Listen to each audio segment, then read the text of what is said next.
Ladies and gentlemen, hello. Welcome in to a little bit of a different studio this evening. This is fancy, isn't it? This isn't the tower. What is this? I mean, it's a very similar setup. It's pretty much the same setup, isn't it? Yeah. But we're here at the our favourite place in the world, the RVP Cafe. Mate, this is the place to be, isn't it? Yes. You know what I mean? This is where me and Brownie feel at home, guys. We really do. There's everything we need in here. Nice cup of tea, nice cup of coffee. Yeah. Bacon and egg, 10 out of 10. Portion of chips, if you like. Yeah, all sorts, absolutely all sorts going on. So, yeah, really good spot for us. Yeah. Let's kick things off, shall we? So we're very fortunate to be invited to broadcast one of the TAS social evening events here at the Runway Visitor Park, Manchester Airport. Hold on, someone's bashing the camera, stand by. Yeah, you guys heard that. Yes, here at the RVP TAS social evenings, and it's good to be a part of this, actually.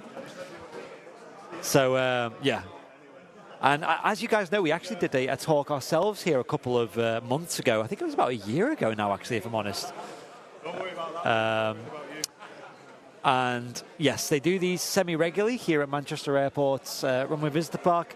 And what they do is the Aviation Society puts on these regular events where they have guest speakers usually, really, really entertaining speakers, and sometimes not so entertaining speakers like myself.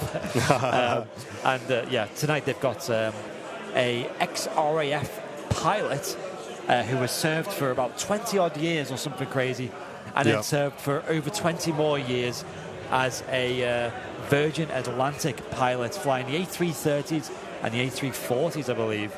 I don't know why I'm staring over there trying to read your chat. I've got one here. So yeah, so we've got myself, Andy, we've got Martin here as well. Hello. And as you've seen, we've got a few cameras set up today as well. It's not just you're not just going to be watching us all the time. I mean, you're not even going to be listening to us, because in a short while, Nick will be taking over, and he'll be presenting this evening to you guys.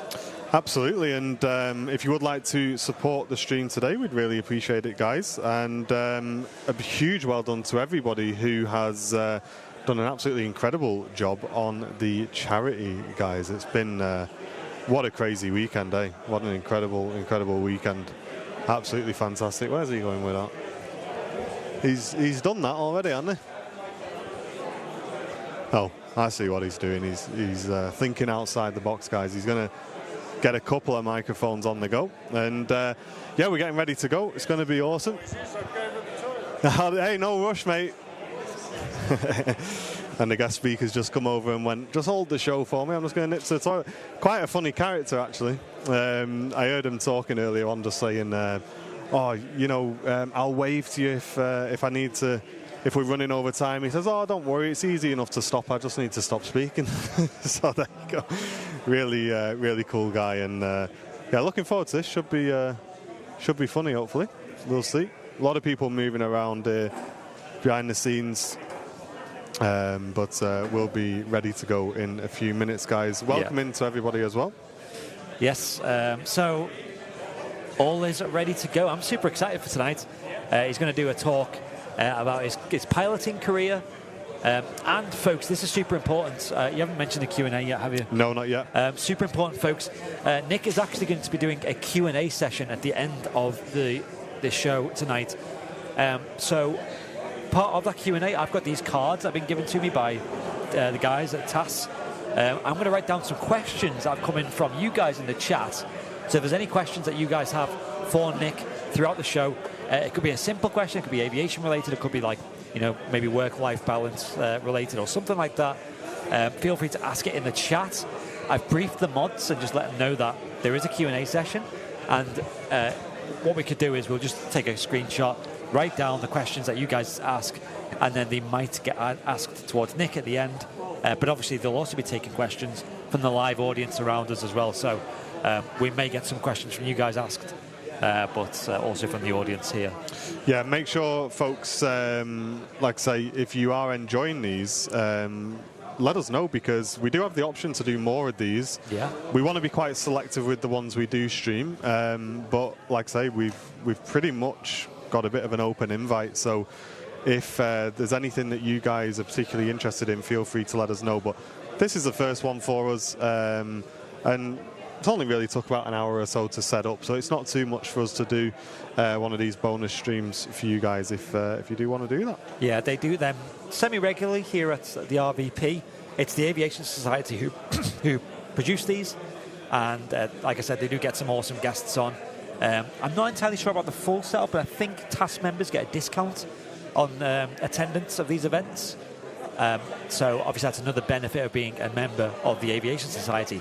It's actually rather cheap to do so. I think it's about 15 or 16 pounds for a whole year, and that includes every edition, every monthly edition of the Winged Words magazine, which I believe the latest one is out recently, and that is a local magazine about all the aviation action around here in Manchester and also beyond as well. Lots of aviation news in there too. I actually use that to keep up to date with the changes to Manchester Airport, route news, changes to the airlines, stuff like that as well. Yeah. Getting quite busy in here now. A lot of people turning up, actually. They're actually getting the emergency chairs out, it seems. Yeah. They've got a lot more emergency chairs than us. It's getting very busy very quick. I remember when I did the talk, and it was a very busy evening, and I remember it just being packed right to the back of the room. Because the RVP Cafe, it doesn't seem that big, but when you empty all the tables out, there's a lot of space here. Yeah. And you could probably get a good, 200, 200, maybe 300, 200 people in here at a push. Yeah, definitely. It's a really good space, and like you say, it's quite well contained as well. It's got everything you need, power and everything like that for doing events like this, and it's just a nice space. And like you say, when you put all the chairs out and everything, you can get a lot of people in here and a lot of task members. It really does go to show, the popularity of TAS and some of the stuff that they're putting on, because look at the turnout here tonight. Absolutely awesome. I remember when I did my event, and I'd never been to one of these TAS social events. I think this is your first time, isn't it, as well? Yeah, I was just about to touch on that when you did yours, because I say this is about the time now where you turn up, and earlier on we turned up, there weren't that many people. I thought, oh yeah, no, this is all right. And as you wait, you think, oh, it's filling up a bit this now, isn't it? All the way right down to the back. Yeah.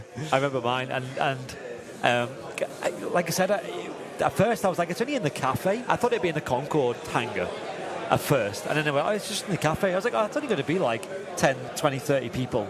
But then you get here, and then on the busier nights like tonight or that night, there is a lot of people here, and you really realise how big the room is. It's almost like a hall, basically. Yeah, very, very busy. Really filling up now. Plenty of people turning up. So how it's going to work, folks, there's going to be about a 45-minute talk, and then there's going to be a break. So during the break, we may cut to a holding screen for a couple of minutes just while we take a very quick break, but most of the time the stream's just going to keep running, and we'll be looking out for your messages in the chat. Obviously, guys, goes without saying, during the stream, me and Andy aren't going to be interacting with you guys, not going to be answering questions in the chat. The moderators will be in the chat, so keep it friendly and keep it positive, as we always do. And just bear in mind that the guest speaker as well will be looking back at this stream, so let's make sure we give plenty of encouragement and support in the chat as well. And as I say, we'll also be keeping an eye open for any of your questions, because the second part of the event after the break will be a Q&A, and we're going to try and get some of your live questions in there as well. So have a good listen to what's about to be spoke about, and have a think of some questions. They are on 05 today, so you may hear a few planes here and there. There's just a Logan Air just entering the runway there, and as me and Andy were grabbing some stuff out of the tower, there was a Privilege style aircraft that touched down as well. So yeah, it's nice and busy. I'm looking forward to a good evening as well.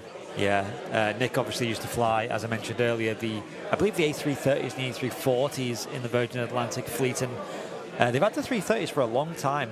They recently retired the 330-200 series, I know, but I think it would have been likely that he would have flown both 200 and 300s.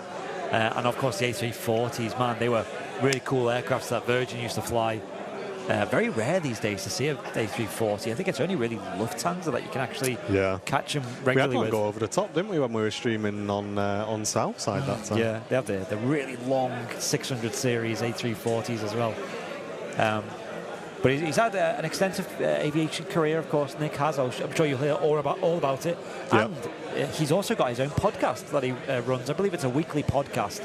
Yeah. So when he mentions that, feel free to go on over, show him some support, get subscribed. I'm excited to hear. Yeah, please head over and subscribe, guys. And also, we'll be sharing links to the Aviation Society in the chat as well. So make sure you go and get involved with those guys and keep yourselves up to date with everything TAS. Yes. And we're just holding now as looks like we're getting ready to go in a moment, guys. Yeah, so I believe it won't be Nick who introduces it. It'll be Mike. So okay. Yeah, that's why I just dipped. I went, you know what? I'll put a mic on him as well, so that they both got microphones on. Mic'd up Mike. And we'll make sure we get that back as well, eh? Yeah. Get so we're on charge for. Yeah, of course. So yeah, more than happy to bring you guys these as well. They're usually on Monday nights as well, these, and they usually start at about 8 p.m. So obviously we are coming up to the official start time now. It is pretty busy here as well. Really busy, isn't it? Yeah. Welcoming everybody in the chat. We can see your messages as well. We also have the cadets here as well.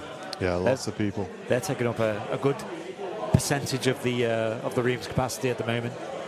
But it doesn't look that busy from your point of view. That's looking behind us. In front of us is where the sort of big crowd is. Yeah. So we're nicely sort of halfway back on the room. What did he say when you're doing guest speaking? Just look at the back of the room. Exactly. Don't look at anybody. I know. I didn't know. I'm quite glad. I've got my little setup here. I'm gonna be like this. Well, this is like almost bread and butter, because this is like the trade that me and Martin come from, is this kind of seating position in a live audience. You know, we both have backgrounds in events engineering, and Yuri, of course, did event engineering management as well, at big festivals and things. Yeah, it's good fun. But I'd say this is probably my first, I guess, we would call this, I guess, like a bit of a mini corporate event in years, actually. Yeah, I don't remember the last event we did. We did a stream for when I did the talk, but that was only really basic. You know, just a camera on a tripod and a microphone, and that was it, really. But today we went, you know what, we like to push the boat out a bit. Yeah. And I think we do enjoy plugging lots of wires in and getting them all set up. And we like to have a go, don't we? Yeah, that's it. I think that's the thing with me and you that kind of I like is we don't just. We could have very easily, guys, just plugged that camera into there, put a microphone on the top and done it, but where's the fun in that? Where's the fun in that? Let's get all the cameras plugged in. Let's get vMix going. Andy's running the audio. We've got 2 cameras in front of us here. We've got you guys looking at us here, and a bit of a setup going on in front of me, which I can't show you guys. I got a critical chat in front of me where the moderators scream when something goes wrong, and yeah, we're looking forward to it. Got loads going on. Yeah, and mods, like I said earlier, if you guys could maybe just screenshot any of the good questions that come in. Yeah, put them in the critical chat mods if we can. And what we'll do is we'll pass them to the folks at TAS. They'll sort them out, and some of them might get read out. Yep. Looks like Mike's almost ready to open the evening. And you can see we've got a couple of different cameras set up, and one of them's on like the wide cam, and you can really get a sense of how many people are in here from that view. It's great. Here we go, guys.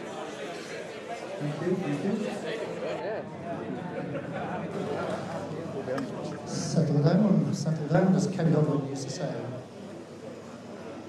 Oh, lights have gone out, hope you can still see me. Well, a very good evening on behalf of the Aviation Society. Myself, Mike Davis, and our fellow committee members. I would say a warm welcome. It's a Manchester typical wet evening this evening, so welcome anyway to everybody that's here for what I call a full house. Absolutely delighted that we've run out of chairs. We've not had that before, so apologies for the little shuffling around as some of you arrived a little earlier. But I think we've got everybody sat down now, so bums on seats, and we're good to go. I'd like to say a special welcome this evening, not only to our air traffic cadets in the top right-hand corner, but a big welcome to our good friends and colleagues, Airlanders Live.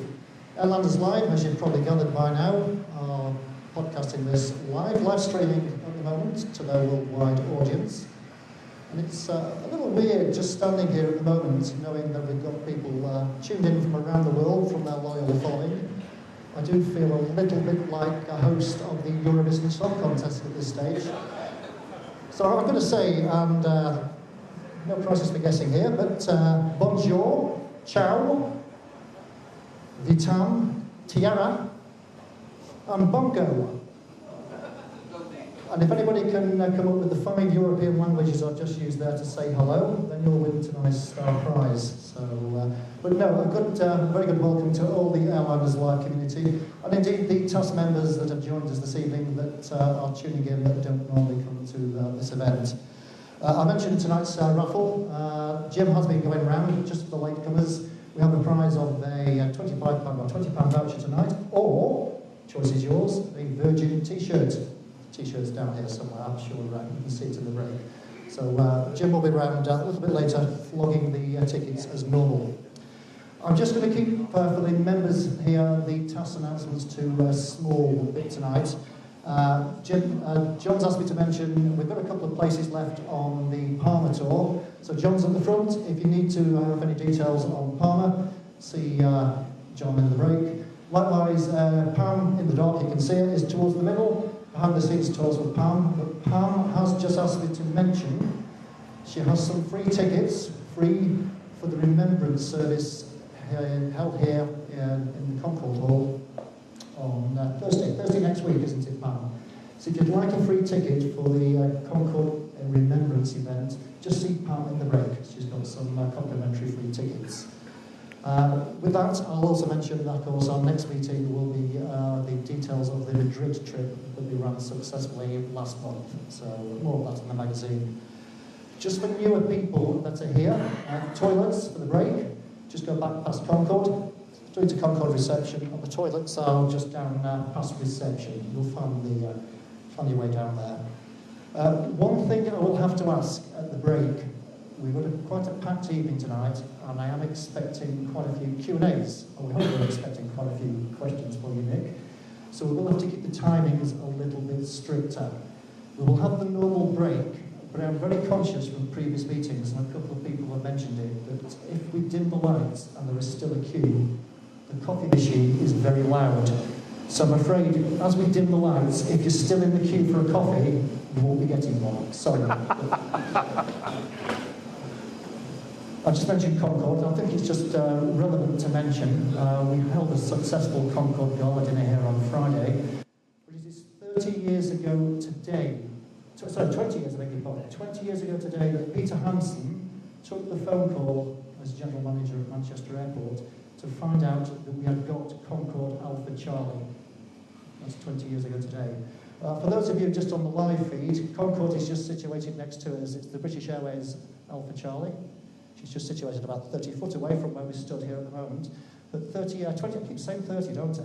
20 years ago today that we got the call, and exactly 20 years ago tomorrow since Alpha Charlie joined us here just one day later. So it's an anniversary of the last flight of Alpha Charlie yesterday. Enough of the past, let's go to the present, shall we? March 19 was when Nick last attended. And it's quite odd, actually. When he attended, I've gone back through the stats. He was the highest attendee audience participation that year. We had more people that year. Fools. And as I said, we've run out of chairs tonight, so that says it all, doesn't it? So thank you very much for those of you that have come. So with that, it doesn't leave me much to say. Nick Anderson, I don't think you need much introduction. People know who you are. Former RAF for 20 years. Virgin pilot for a captain, senior captain at retirement on the Airbus A330 and 340 for 25 years. Put your hands together, please. Nick Anderson.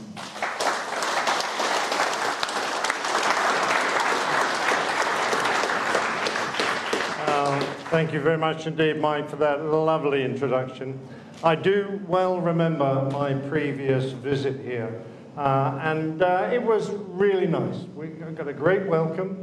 And they opened a window at the end of my talk and threw me out on the grass, so I got a great exit as well. This show is brought to you by the Airline Pilot Guide podcast. And I say that because I never charge for my talks, even though I go all around the country. I've just come back from Hamburg having given a talk there. But the Airline Pilot Guide podcast is an aviation-orientated podcast by real pilots, some of us retired like myself, others still working. It's an interesting podcast, covers all aspects of aviation. If you've got a quiet moment and you want to take a listen, then airlinepilotguy.com is the place to go. So now the advert's out of the way.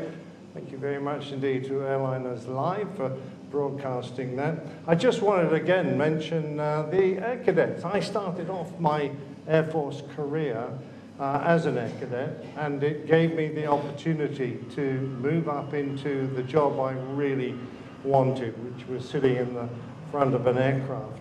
So great to see 284 Squadron here. Thanks very much indeed for coming along. I've got a gift for one of you later. Now, I previously talked to you about my life as a young RAF fighter pilot, but that only really covered the first few of my 19 years. This is a continuation of that story. As you may recall, I spent a great deal of my time while on the Phantom intercepting and escorting aircraft from the Soviet Union through NATO airspace. That was around the United Kingdom and adjacent friendly countries.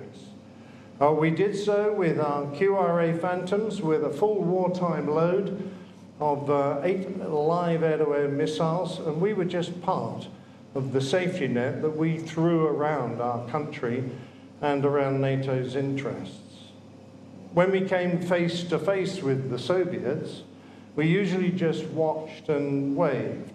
But it was the Cold War, and at times, of course, it could get a little tense. So it was with that experience behind me that I was chosen to attend what was then probably the hardest flying course in the Air Force, at least I certainly thought so, the Phantom Qualified Weapons Instructor's course. 6 months of very intense learning until we could certainly describe, if not build, an entire Phantom weapon system, missiles included. By that time, I'd accrued well over 1,000 hours on the Phantom and then gained the coveted red QY badge. It was off the back of this course that I was posted onto an exchange tour. Now, the RAF had a number of exchange posts around the world with various friendly air forces. Most coveted were those on the best fighters of the time and in the most exotic places. So I felt very lucky when I heard that I got the Royal Australian Air Force F-18 Hornet job. There were no removals firms provided to shift our belongings, so I had to go around my base scrounging boxes and bodge tape, and with a newborn babe in arms, my wife and I set to packing up. A lot of our stuff went into storage. We were only taking the essentials with us on the journey because the rest would go by sea and we wouldn't see our belongings for 3 months. Now, the first hurdle was an RAF trooper to Hong Kong, but there we knew a few friends who'd jumped ship from the RAF to take up the most lucrative flying job in the world as a pilot with Cathay Pacific Airways. We took some time off with them to enjoy the sights. Sadly, our youngster didn't take quite so well to long-haul travel, but before long, we completed a 12,000-mile journey to our new home, the Hornet's Nest. A Royal Air Force base, Royal Australian Air Force Base Williamtown, is positioned about 70 miles north of Sydney in New South Wales, near an 18-mile-long beach of unbroken white sand, at one end of which was Newcastle, a steel and coal town. It sounds familiar, doesn't it? And at the other was a beautiful holiday and water sports area called Nelson Bay. When we arrived, we drove past the base gate guard, an old North American F-86 Sabre, a type that the Royal Australian Air Force used in the Malayan emergency. and we moved into our little married quarter on Perrin Street. It was a typical place for the time, with a classic Australian hills hoist in the garden, along with the barbecue. We had one old air conditioning unit for the whole place, and a hand-me-down Holden with a black vinyl roof, ideal for the Australian hot weather, that we soon named Kermit. But it was our very lovely little home for the next 3 years. Before long, I got myself kitted out with an Australian slouch hat to go with my brand new tropical uniform that I got knocked up in Hong Kong by Mr. Ao Lam, military tailor of 117 Ma Tung Chung Road in Kowloon. That went with my Cypriot desert boots that we all found, and I also scrounged local means of transport. Now, we soon made some great friends amongst our new neighbours. The Aussies had put most of their exchange officers on the same street. So next door was Randy, a US Navy pilot, and opposite a USAF F-15 Eagle driver called Jack. After work, we'd often take the kids to play in the street whilst we sat on the curb and chewed the breeze over a few tinnies. As often as not, this would end up in a little street party, with everyone dragging their barbecues out to enjoy the warm weather. At this point, I probably need to explain the bandages. At the end of the QI course, I was celebrating with friends. I was lighting our barbecue when I discovered the low flash point of RAF duplicating fluid. It was my accelerant of choice. A gallon can exploded, and I ended up being helicoptered to the Nottingham Burns unit, where I spent several weeks having skin grafts. The compression bandages I wore for the next year were an essential part of my dress at the time. The Australians were well aware of my backstory and often came suitably dressed for any social events in case I lit up the Barbie again. Now, I was destined to join number 77 Squadron, a unit with a very proud history, the Grumpy Monkeys. They'd formed during the Second World War, flying P-40 Kitty Hawks. They saw action in the Pacific Theatre before, following the Japanese surrender, deploying to Bofu, a former kamikaze base. It was here that they adopted their image of a temple lion, or shishi, into their squadron badge, which had indeed a rather ugly face, hence the nickname. Now, post-war, they became one of the largest operational units in the Australian Air Force. They fought again in the Korean War, converting to the British Meteor jet, and then during the Malaysian emergency, they flew Sabres. But it was in 1969 that the Royal Australian Air Force purchased the Dassault Mirage 3. And 18 years later, I got the chance to fly in the back of Daphne, 77 Squadron's two-stick Mirage. Now, before I could go flying, I had to go through a strange ritual. The Australians didn't make a lot of their own equipment. They tended to buy the best available on the market. This gave them the opportunity to mix and match exactly what they wanted. Their flying helmets were a lightweight American design that form-fitted to the head using expanding foam. A fitting consisted of holding a dummy helmet filled with foam down on your head while it expanded and set. If you didn't apply enough pressure, it rose up like Stan Laurel's hat with hot foam squirting everywhere. However, once it was made, it became a light and easy-to-wear helmet, particularly when matched with a British RAF oxygen mask. When I eventually got the chance to fly the Hornet, The difference between it and the Phantom was so obvious. The F4 was a fighter from a previous generation. The cockpit was littered with iron gauges, big levers and switches. Important things you needed to see, perhaps they could have put at eye level, like the G meter, was down there, buried almost behind the stick. There was no head-up display, just a simple aiming sight for missiles or guns, and many important boxes, like the IFF transponder, were found a long way back on one of the side consoles in what we termed a Coriolis trap. Now I'm going to do a little bit of medical stuff here, so any squeamish people, you might want to close your ears. The inner ear, apart from our hearing, auditory organs, is the home of our balance organs, primarily 3 semicircular canals. These are 3 rings of hollow bone, and they're filled with a fluid, and they have little hairs in them that can sense the movement of the fluid.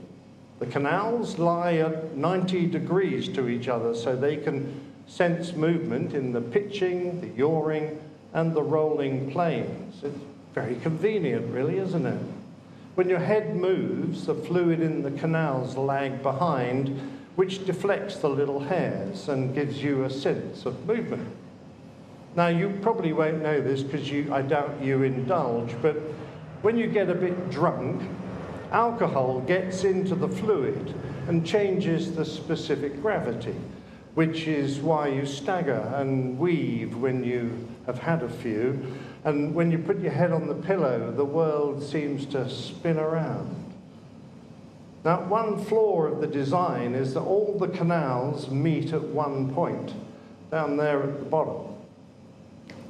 For pilots, this means that movement in 2 of the canals can create a false movement in the 3rd canal, which is termed Coriolis. And it occurs, for example, when you look back and down at the same time. You get a very strong spinning sensation, which can be disorientating and extremely dangerous. Now, the F-18 cockpit was ergonomically designed without such traps. All the essential controls were directly in front of the pilot. There were only a few traditional instruments, just some fuel and engine gauges, and a backup attitude indicator that you only used really in an emergency because the head-up display was your primary flying instrument. They're noisy here, aren't they? We should put a complaint in. The head-up display was projected onto glass in front of the pilot's eyes. I guess you're probably all familiar if you've done any flight sim flying, that kind of stuff. In the Hornet, it was my first chance to ever fly an aircraft that had this. This is a very basic display. We could declutter the display, and most of the other stuff in there was a bit sensitive, confidential. So this was our basic. So we had speed indication here. That was the lowest it ever read. I wasn't doing 48 knots on the ground at this point. And you've got height there, 70 feet above sea level. And, whoop. There we go. Compass heading here, pitch bars to indicate how high or low you are pitching the aircraft. The little aeroplane symbol is your flight vector. Computer works out where the aeroplane is going, not where the nose is pointing. Where the nose is pointing is the W symbol there. Angle of attack here, specifically for landing, and then you get an annunciator with anything like nose wheel steering in this case. All the rest was a complete revelation. Instead of tuning individual radios, navigation beacons, transponders, and separately entering data into each of those boxes, It was all done through a single upfront controller. And that was just below the eye level, so that it was quite possible to safely tap in data even while flying at ultra-low level. Here we've just got a simple radio selection. You could type in a new frequency, you could select a pre-organized frequency, change your volumes, and apply various radio selections through that. There were a pair of multifunction cathode ray tubes which could display a number of varied systems, such as the radar, the weapons system, engine readouts, flight controls, flight instruments, and the like. Below the upfront controller was a moving map display, on which was overlaid navigation information from the laser ring gyro, which was part of the inertial navigation system. Now, I might point out that the map display in the early Phantoms, Hornets that we were flying, was a projected 35mm slide, a picture taken of a map, and then that would be physically moved around. Overlaid on top were the green cathode ray tube information, but it did mean that they could only fit a certain area into the 35mm slides, and if you flew a bit too far, it was like stepping off the edge of the world. Irby monsters, and the thing just went blank. It was very disconcerting, I promise you. Now, all the functions of the weapons system, the radar and the like, could be accessed through the throttle and the stick, which was very novel at this point. HOTAS, hands-on throttle and stick. To be fair, it was quite complicated. On the throttles alone, you could make 20 different selections, and the same switch often had a different function depending on what mode the aircraft was in. Navigation, air-to-air, or air-to-ground. Go away on a couple of weeks' leave, and it was very easy to forget exactly what they all do. And we used to often go back in the simulator just so we could refresh our memories. My conversion course was hampered by the US Navy. They insisted that they had a say in who flew the Hornets, since they were the sponsor for the Australian Hornets. So despite having a very high UK security clearance, I needed their approval before I could fly. However, the Australians let me do the basics. Flying the Hornet was like nothing I had experienced before. It had complete carefree handling. And those amazing tricks that you see at air shows were relatively simple for any pilot to accomplish. It had all the conventional controls that you'd expect. Ailerons, flaps, rudder, tailplane, or American stabilators. But the controls were all fly-by-wire. The flight computers moved more or less anything they wanted to achieve what you were demanding with the stick. The stabilators, for example, could deflect in opposite directions to assist roll. The rudders would deflect together inwards to assist in pitch. And the flaps, once you set them to auto, were free to completely redesign the wing shape to match your needs. As the pilot, we really didn't know or care what the computer was flapping to achieve a result, but when it did it, it was always very impressive. Its ability to point its nose authority, was almost unmatched in the fighter world. It was aided by long leading edge extensions, Lexes, that came back from forward of the cockpit and provided additional lift. Particularly, you can see here, they would develop a vortex of low pressure when at high angle of attack, which aided in pitch. Also, the aircraft didn't have positive stability. Most aircraft, if you let go of the controls, it'll return more or less back to wings level, straight and level flight. But the Hornet would not do that. It was at best neutrally stable. And without those computers to help fly the aircraft, it would have been very easy to lose control. Eventually my clearance came through and I was able to progress on to the more classified abilities of the F-18, weaponeering. We concentrated mainly on bombing and gunnery. We fired the 20mm M61 Vulcan cannon that peeked out of the nose, kind of right in front of you, right there. And when it did, the smoke used to stream out either side of the cockpit, and it would go down the intakes and then into the air conditioning system. And then you got a beautiful whiff of cordite that got the adrenaline going. The M61 Vulcan cannon, a very successful airborne weapon that is fitted on F-15, F-16, not as big as the Warthog, they're a massive gun, but it still fired 100 rounds a second of 20mm ammunition. We learnt on a range that was pretty close to the base, only 5 miles away, going round and round in a pattern to blast at the Hessian strafe targets.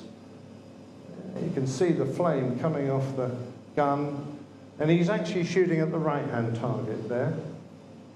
That was just the aiming point. The scoring came through an acoustic scorer.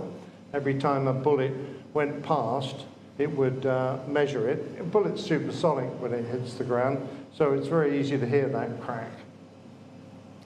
And we would drop 25-pound practice bombs onto the turret of an old tank that was stuck in the ground. When the bombs landed, they fired a smoke and flash charge that was in the nose to help the range personnel spot them. Towards the end of the course, we deployed up to an RAF base at Townsville on the coast near the Great Barrier Reef and amongst the lovely sugar-growing and rum-making region of Queensland. Anyone who's drunk Bundaberg rum will be familiar with that taste. We fought our way around opposed low-level interdiction missions, and we threw real weapons at Cordelia Island, which was part of a military range out there.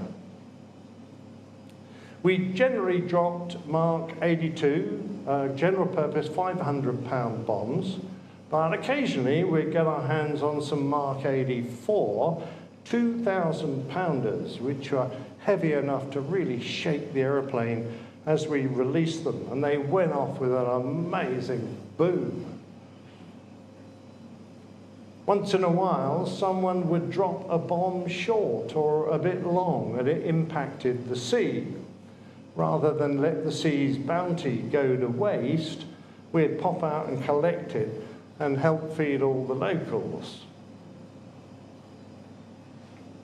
Of course, eventually we did our 6 months course complete. We celebrated with a formal dinner, and it became my turn, or my time, to join the squadron.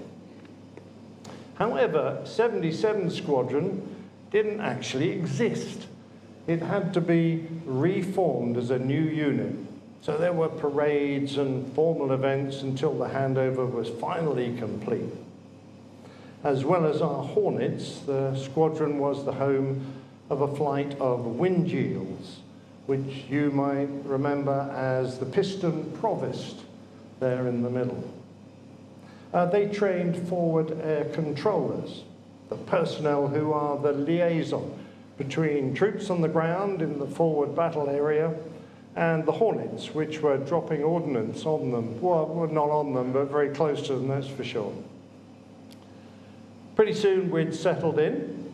My family was growing, And we're enjoying everything that we could in this lovely country, including the local kookaburras. Our evening ride around the airfield, we'd watch the galahs and rosellas and the kangaroos, which, despite high fences, used to spend their evenings eating the abundant grass and warming themselves on the runway as the night got a bit cool. Little story about that. My great friend Binny, who came through the course with me and went on to have a stellar career in the Australian Air Force, becoming their most highest ranking officer. He was coming back from a mission, one engine and with a bomb still undropped after an engine failure when he was out at the bombing range a few hundred miles north. It was dusk and he was making an approach into land and he didn't really want to go around.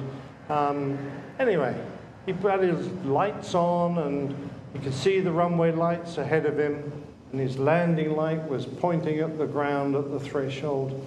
And as he lifted his nose to flare the Hornet, 6 sets of beady eyes looked back at him from the middle of the runway.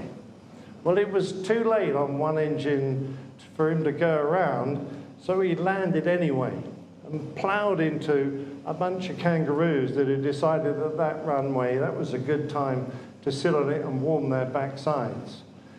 Sadly, one of the roos took out all the hydraulics on his left-hand undercarriage. So when he put his feet on the rudder pedals to slow the airplane, apply the brakes, they went uselessly straight to the floor. Confident that everything was going to be fine, he reached down and selected his emergency brakes, which used a different system, and applied the pedals, which went straight to the floor. He was still rattling down the runway at around 100 knots and fast running out of tarmac. There's only one thing left for him to do. No, he didn't need to eject. It's a Navy aeroplane, this, so he put the hook down. And of course, most military airports have a wire stretched across the runway. And he engaged the one at the far end, which dragged him to a stop just before he ran out of hard stuff. Meanwhile, the fire trucks came out and were hosing off the runway. All a bit sad, really. But they managed to save enough for an amateur taxidermist, who was a pilot on another squadron, to skin one of these kangaroos. Now, in the Hornet, we had a lot of paperwork to carry, a lot of books. We used to have a special little box on the side and a little kind of handbag that we kept these books in. Well, they made Binny one out of kangaroo fur to give him as a going-away present. Now, one of the first deployments the squadron made was in support of another squadron who were off to the Philippines to take part in exercise Hope Thunder. I wasn't going all the way, as they say, but I flew a spare aircraft for them up to Darwin. So there's our base at Williamtown, refuel there, and up to Darwin. We went via a civilian airport at a mining town in the outback called Mount Isa. It wasn't a big place, apart from the mine, which was one of the most productive single mines anywhere in world history, if you're interested in mining. It was, however, very hot. The apron area was small, with room for only 4 Hornets.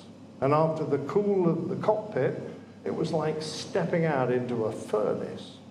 Pretty soon I'd had to put my gloves back on because the aircraft was too hot to touch with bare fingers. We were refueling the machines ourselves and had to be quick as the next 4 aircraft were already airborne and inbound. Pretty soon my flying suit was soaked through and had turned dark green with sweat. From a small executive jet nearby, I heard the distinctive clatter of a pair of high heels. And when I turned around, I saw a mirage, a vision of loveliness was swaying and swishing her way towards me across the shimmering apron. More importantly, on her upturned fingers, she carried a little silver tray upon which was a very large ice-cold Coke. After that, it wasn't too long before we arrived at Darwin, and we're enjoying a slightly more adult beverage. While we were there, the engineers pinched a few components from my aircraft that they needed, but it was fit enough to fly back to Willie, as we nicknamed Williamtown. Rather than retracing our steps, my boss suggested that I might see something of the country and go home the long way round, completing a sort of circumnavigation. It was suggested that I fly down to Alice, across to Pierce near Perth, and then across to Edinburgh, and finally back to Williamtown. On the way, I could take a look at Uluru, as we used to call it, Ayers Rock. It sounded a great plan. After the rest of the guys had successfully departed for the Philippines, I set off in the opposite direction. There was only one flaw in the plan, a place called Pine Gap. I duly took off and headed south to the famous sandstone monolith that juts out of the center of the continent. My nav kit took me there unerringly, with the large target diamond clearly marking the rock. I flew around it a few times, chatting happily to the sightseeing flights that were also circling it. And finally, with the fuel getting a bit low, I set off to cover the 172 miles back to Alice. So there's Alice as a waypoint, 172.7056 degrees.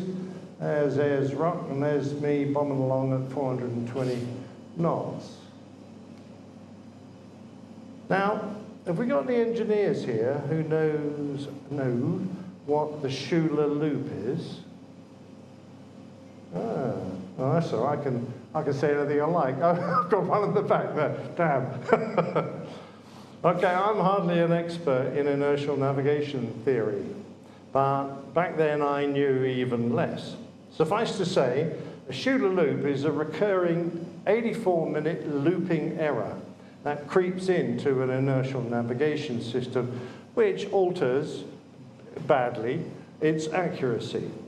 And what you guys need to know is that an inertial navigation system isn't always perfect.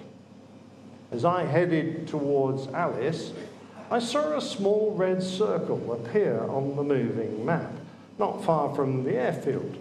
So I jinked so I would pass a BMET. As I flew past, I dropped my wing to take a look. I wasn't a BMET, I was right on top of it. I was about to discover that this was a very secret and extremely sensitive, highly classified secret squirrel joint US-Australian defense establishment run by the CIA.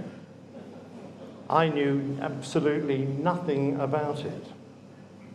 I landed and was taking a selfie at Alice Springs by my jet when I was met by some very unhappy-looking official men whose hackles were apparently raised by the appearance of my aircraft over their establishment and my camera that was down beside the steps of the airplane.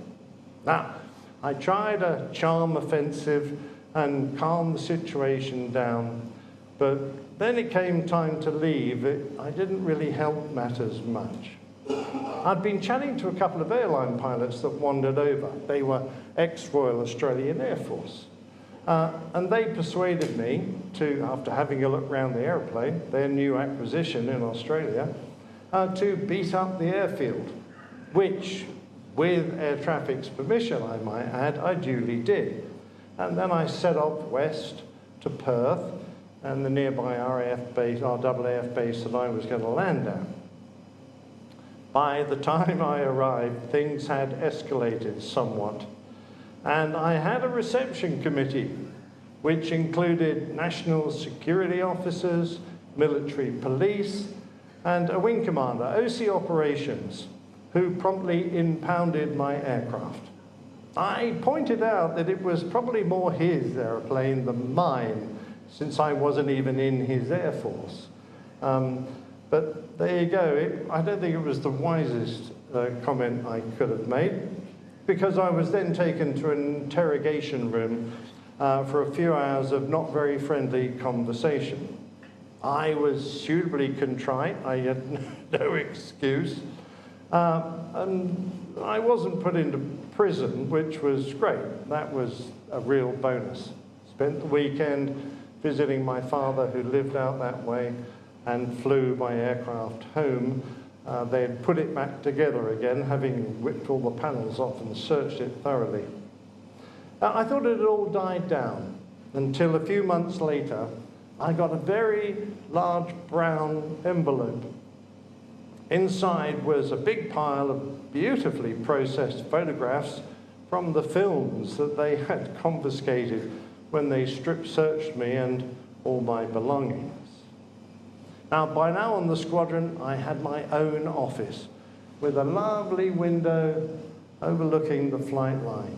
And I'd even been honoured by getting my own aeroplane, A21-4. A21 were the number given to the Hornets, and I had the 4th Hornet to arrive or be built in Australia.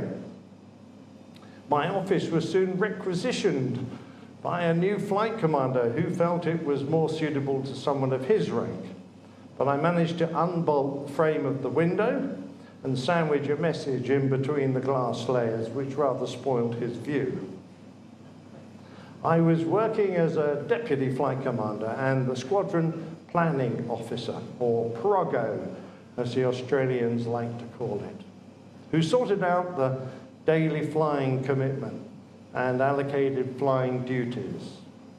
Of course, that usually meant I was able to get a fair bit of flying, but the trick was to make sure I wasn't the top man on the flying hours for the month. I always tried to put myself second best. Sadly, this month I failed to achieve my aim and my trick was up. They used, oh, damn it, I keep doing that. They, by now, had given me a nickname, NTP, which stood for Nick the Pong. How are we doing for time? It's about, right, are we getting there? Right, we're going to move on to some funner games soon. So we've gone through the boring bit, all the rest is exciting. But I think we could have a short break, yeah? Okay, 15 minutes. Come back on time, no coffee afterwards. Okay, yes, so thank you for that, Nick. As I said, just a short 15-minute break, so we'll make it till 9 o'clock. So just work out whether you need the facilities or your coffee more. But the coffee will be shut down at 15 minutes' time. So thank you for that, Nick, and welcome to the second half.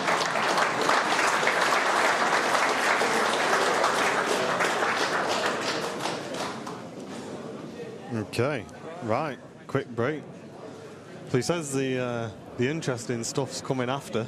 I'm curious. That was interesting enough. I was enjoying that. Like you say, a lot of backstory about how he got into the role and then how he got into the F-18, which is something I know Fezza loves flying at the moment. Such a cool plane, isn't it?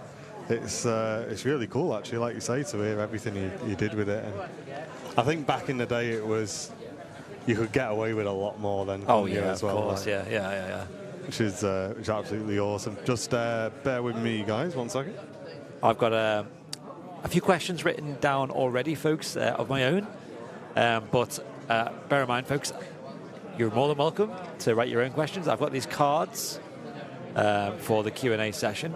And obviously, as you heard, Nick has got an extensive career of being a fighter jet pilot based in the likes of Australia. And I don't think he's got to just yet, but he might gloss over his career as a Virgin Atlantic pilot as well. Captain, actually, he was at Virgin Atlantic. So, very fascinating guy. Actually, honestly, that went really fast. He was talking for like 45 minutes and it just shot by. How did you guys find it? And let's get some questions in the chat now, folks. Try and get some questions in there that are, even if they're not that exciting, we can just add them to the pile. Carl asks hello to you. He's saying, can't believe you've nicked one of our guests, co-hosts, guys. Yes, I've seen him on a couple of the Plain Talking UK podcast episodes. Some of my favourite ones, actually, as well. I can't remember the exact episodes because I know you guys have done a lot.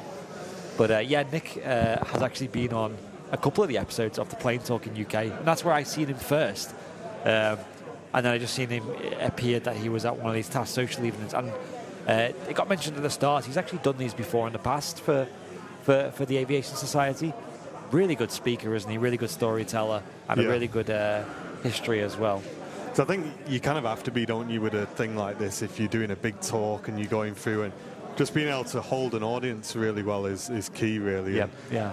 I don't know what it is about these boys, but they always tell a good story, don't they? They always word it really well, and yeah, I was enjoying that. I must admit, I was like, oh, do we have to take a break? Let's carry on. Yes, no, that was fun. Good fun. Yes, my question is, do you want to hear it? Oh, yeah. Mine's just a silly one, in case like there's no other questions, because I know chat will think of some good ones, and I can think of some better ones than this, but following your extensive experience with fighter jets, do you now find roller coasters boring? Because could you imagine, like, the G-forces these are going through and the crazy exercise that it involves, and then you go on like a roller coaster, it must just seem like nothing to them. Yeah, it's, I mean, those F-18s are something else. Well, exactly, like, and even like I don't know about the F-18s, but some of the modern fighter jets, you have to wear G-suits, don't they, which are like compress your body so you can actually withstand more G-forces. And even them, you still see the videos of people, oh yeah, go on, I'll have a go, and they get in the back seat and they're giving it all this, like squeezing everything, and after a couple of turns they've gone, and the guy in the front's like going, oh, you want to do another loop? And you're like, because that's another thing, we talk about it, don't we, about the Northwest Aerobatics at Barton.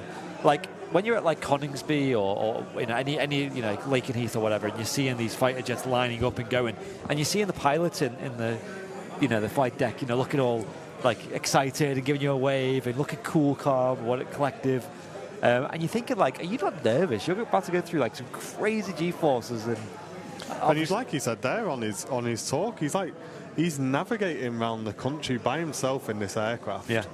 And I assume he hadn't flown that route before as well. And you just sat there and you're going and you just, I don't know, like for me, I'd be second guessing, am I going in the right direction? And am I, you know what I mean? Obviously, I'm sure but he knew his systems and everything very well. But that in the back of your mind as well as you're in a country that's relatively new to you as well. Yeah. And you're just like, oh, go on, I'll just fly around the whole of the country, Yeah, that was, and Australia is a big country. You see, he had to refuel just to get from one side to the other as well. Yeah. Of course, them fighter jets are not really designed for range. They're designed for speed, power, performance. Shave the beard. Well, I'm tempted to do it after He's got the clippers with him now. We're going to do it in the break. Yeah, that's the fun and games he's talking about. In front of all these people. You imagine. I think that's going to happen probably Thursday, I'm thinking, just after we close the fundraiser. I mean, we're already at the 10K, so...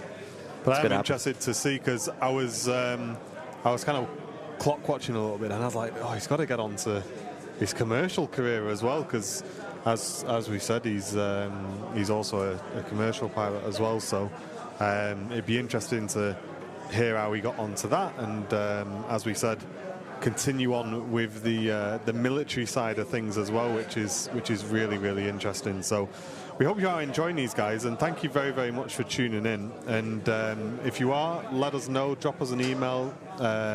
We'd really appreciate it. And as I say, there are options for us to stream more of these events. And if you are enjoying this event, guys, and you'd like to support it with a donation, you can click the dollar symbol, then click Super Chat, or you can click the dollar symbol and click Gifted Membership. It all helps out. And we've helped TAS out this evening as well, haven't we, as well, a little bit behind the scenes. Absolutely, and we do plan on doing more of these. And it seems like a lot of you guys are really engaged with the stories. I'm very thankful that we could broadcast these. Yeah. Like I said, folks, do get your questions in the chat. I'm not sure if the Q&A session's happening straight away, but it's definitely happening in the second half. Yeah, I believe I just spoke to one of the guys from TAS that there is about another 30 minutes roughly of his tour and then a quick Q&A at the end. So make sure you have a good think, guys, and get a question in. We can only really get sort of 3 or 4 or 5 if we're lucky questions in. Yeah. So although we're writing quite a few down, we are going to be very selective over the best ones, I guess, the most interesting topics that have been asked. So have a think about that, get your questions in the chat, then we will we'll pass them up when the time is right. Plenty of people just kind of having a good conversation and grabbing a drink as well.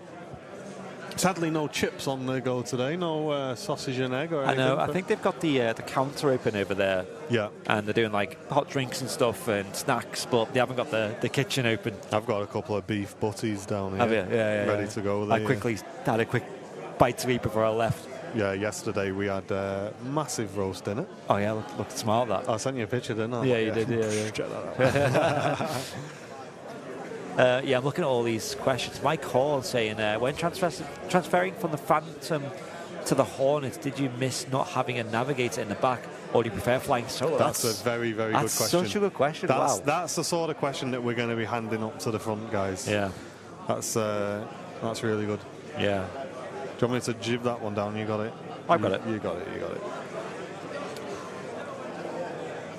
And Steve saying you could stream every one of these evenings. I do find it difficult to get to the RVP to see them. Yeah, it's something that could be discussed, Steve, although, as I say, there is a cost involved in these streams, so we do want to be selective, I would say, is the most polite word to use on the guests that we think you guys at home are really going to enjoy. And as you can see here from the RVP, it's absolutely jam-packed in here, guys, so we definitely picked a great one to do first. But I know there are a lot of people who maybe struggle to get down here. If we do have any viewers in the stream who are TAS members, please let us know. I'd love to kind of gauge how many TAS members we have watching that aren't able to get down. So if you can just press a 1 in the chat if you are a TAS member and you're watching our stream, as I say, because you can't get down here yourself, because that was kind of one of the major topics really, as to one of the main reasons why we were interested in streaming this,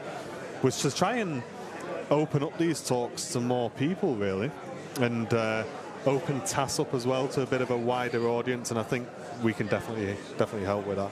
Yeah, I'd recommend getting signed up to TAS. We're obviously TAS members ourselves, pretty much all of us who do the streams here, like Matt's a member as well, a lot of the mods are, and it's I love the magazine personally. I think things like this are a nice bonus, and even have like trips abroad that you can get signed up to, like factory tours. I know they recently had one, I think it was either the fire stations or the police stations here at Manchester Airport.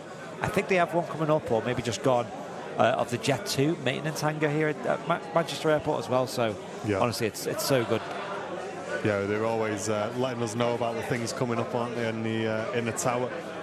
And as you say, plenty of events and things being put on for the members. And the monthly magazine as well, we're always chatting about it in the office, how we enjoy the little features in there. And that can get delivered to you either via the post, depending on your membership, or digitally, and we just get ours digitally. Yeah. I think Sam gets hers in person. She's often coming home with a copy of it. Joanna saying sat here full of a cold. Grateful to have this on tonight. That's awesome, Joanna. How's Jen? Is she? I suppose the cold isn't as awesome, but at least you're able to enjoy it. Yeah. My dad's full of a cold as well, actually. He's, a lot of people full of a cold, aren't they? Yeah, a lot of people not great. I know Jen's not great, and she's not got a cold, but she's just really, really run down. And I was like that about 3 or 4 days ago, and really run down. And we've both took COVID tests and stuff. It's nothing like that. Yeah. But there's definitely, like you say, just a little something going around, I believe. But Steve, thank you very much for sending in a donation, mate, saying a little something towards the cost. I'm a task member from Steve Barnes. Thank you very much, Steve. Nice one. That'll definitely go towards helping us out there this evening. And during the talk, Simon Greedy sent in a £15 Ko-fi donation, saying thanks so much for this bonus show and stream Airliners Live. I have not been about for live streams recently, so I thought I would contribute towards the cost of the stream. Great work, Andy and Martin, and it's great to hear from this highly knowledgeable pilot. It really is. Absolutely, and thank you very much for your very generous donation as well. It really does help it. Jen went into work today. She was, so I think she had a bit of a better day today. But that's good. I woke up this morning exhausted. Yeah, Matt said the same. He had what me and Jen have had as well. He had it a few days. I think it's his fault. He had it before us. Yeah, I woke up this morning. I thought I was ill this morning. It took me a lot to get out of bed this morning. But I think I was all right once I got out.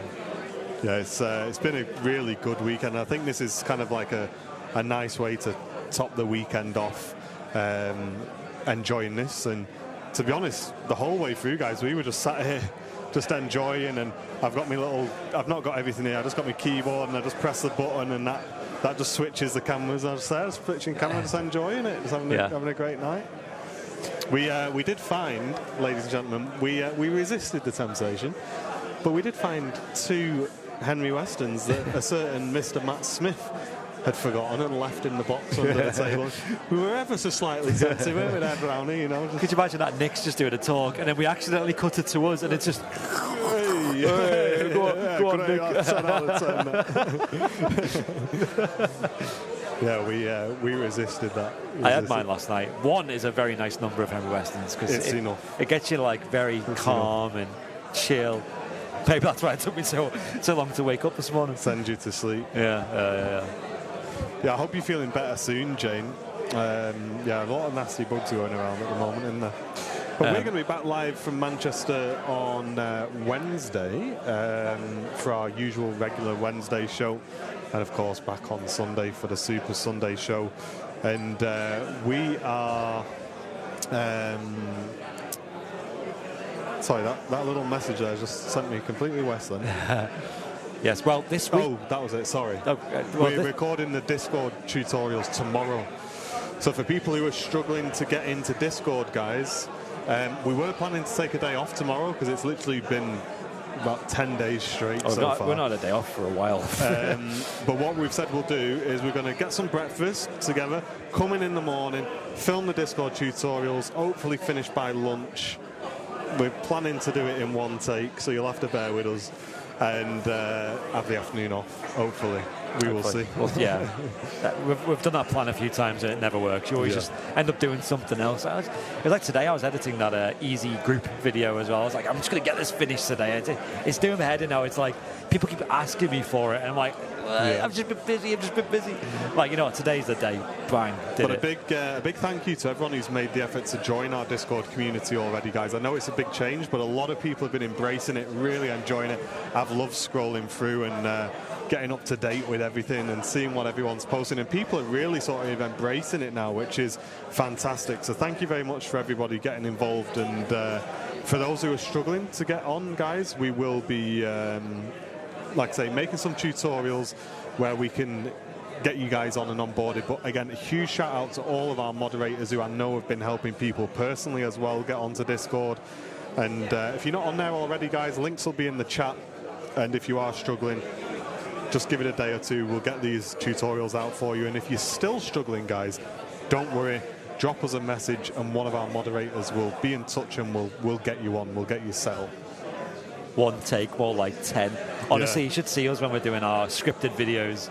Before that teleprompter, we were awful. We were doing a sentence at a time, weren't we? Trying to be dead upbeat. You say one sentence and you read it and go, hey. And go, yeah, we're awful for it. When we have like people in, like especially on like the podcast, and people go, "Oh, I'm really sorry if I have to say something twice." We're like, absolutely no problem. We have to say things 3, 4, 5 times sometimes. Yeah, no, there's nothing to worry about with that, is there? Yeah. But no, we're looking forward to it, and I do like Discord, just how it's, because I find when I go on social media though, I do end up just scrolling and kind of spending more time than we're supposed to. Whereas Discord, it's just like purely just interaction with the community and, like you said, a nice refreshing change. I've got a really, really bad habit of scrolling on shorts, and I'm just like, what am I doing? I can spend like half an hour just flicking through watching these 30-second videos, and you just think, why are you doing this? And with the Discord, you can just go in and you can see what the community is up to. And the one thing I love about it is how everything's in one place. You've got the live stream schedule, our updates from the team to you guys where you can keep up to date. We've got the community chats. We've got, if you want to know something about aviation, there's a little aviation section in there. Just loads of bits and bobs. The VIP room is on there as well. It's just a really cool place to hang out, I think, and I'm really enjoying it. And for me, I think Discord has really kind of took another level. So here we go. 1 minute to go. So I'm just going to go and mic up our guest again, guys, and I'll be back with you in a moment.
Okay, thank you very much, ladies and gentlemen.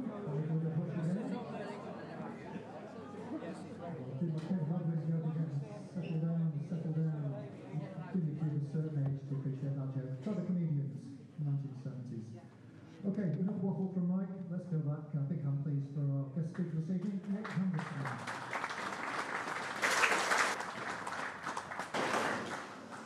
Thanks very much. I see we got the flare path lit up again. That's perfect. Shouldn't I do the, and if there is an emergency and all the lights go out, please? Right.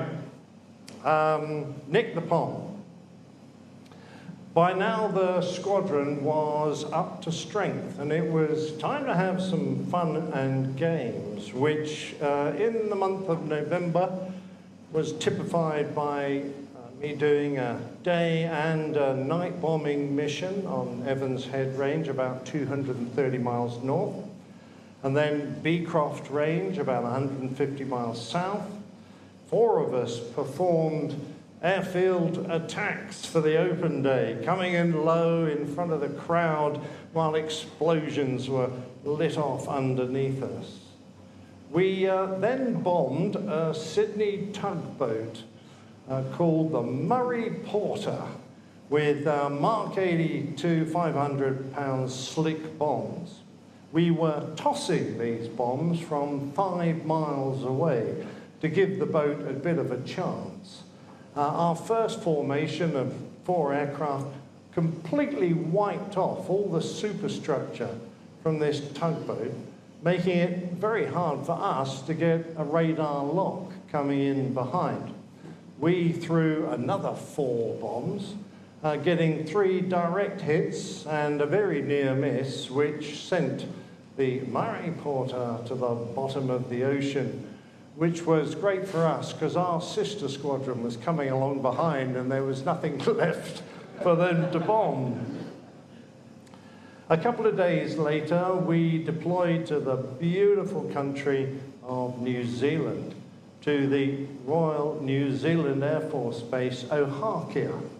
where we were met by the Ministry of Agriculture and Forestry, who insisted we empty cans of insecticide into our tiny cockpits. Whilst that soaked in, the ground crew would keep us amused. After that, we retired to enjoy a pint of brown beer at their lovely ivy-covered mess. Now, I emphasise pint because in those days, Australia had every size of beer glass you can imagine, except a big one. They had tiny little ponies to medium-sized schooners, all of which were really 1 or 2 gulps of beer. Only the New Zealanders could you go and wander into a pub and get yourself a decent pint. Now, I walked into the bar and everything felt fine until my world was literally turned upside down, as beside the bar stood a very familiar RAF pilot I had known since my earliest days in the military, John Fiennes. Now, John was a man we could tickle unconscious because he would hyperventilate himself until he flaked out. John, who would sleep in a bath until he looked like a white maggot. John, who enjoyed following my wife in her miniskirt up the ladder of his fighter to show her the cockpit. John, who became disorientated while supersonic in his Lightning at night over the sea.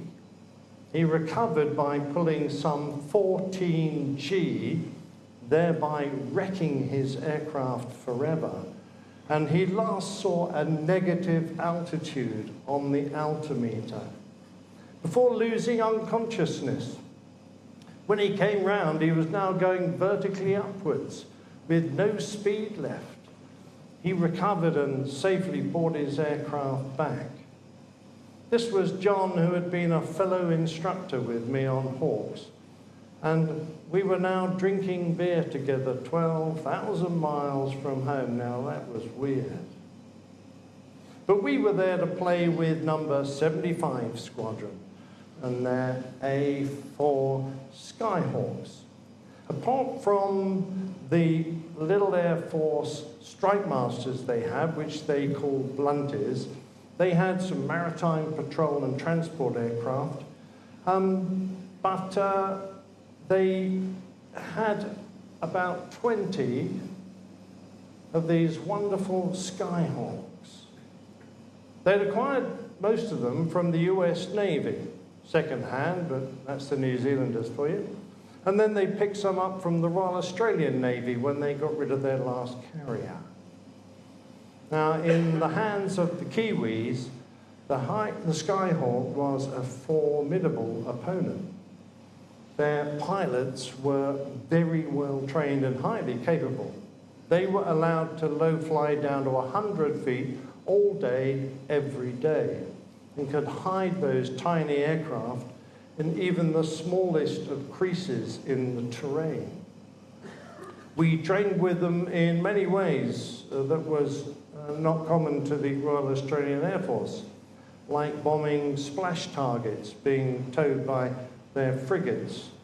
And something that was a bit of a challenge, the A4s could drop Lepus flares. Now, this flare is like a big parachute flare that the Army used, but it was developed Second World War, used a lot in Vietnam to do visual bombing at night. So one of the aircraft would go ahead and throw some flares, and then the rest of us would try and attack in a dive bomb behind, under the light of this flare. It was a very tricky thing to do because your whole world was one circle of light. It was like flying inside a fish bowl, except that it didn't stay still. As the flare bobbed, your horizon would drift up and down, and it was quite disorientating. We were also able to practice buddy-buddy refueling, because that center tank on the Skyhawk is an air-to-air refueling hose with a basket on the end. And in fact, at times, the flight home from New Zealand to Australia was fraught with difficulty for us because of the headwinds we often faced. And we would get airborne with one of their Skyhawks who would give us enough fuel to make the distance. Now, back home, I had to suffer the indignity. Oh, wait a minute, I've missed one. So, this is New Zealand, us doing a shakedown flight before deploying home. And I have to say, those of you who have ever been there or perhaps watched The Lord of the Rings, the scenery was absolutely stunning. This picture I took at 12,000 feet of my wingman as he was only 100 feet above the snows of Mount Cook. Right, now we're back home. And I had to suffer the indignity of an Ashes defeat. I was marshalled in by our warrant officer engineer with a pair of cricket bats.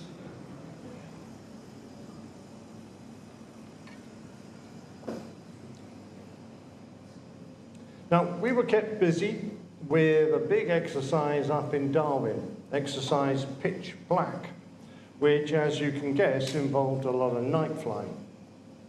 But the dawns and the sunsets were spectacular.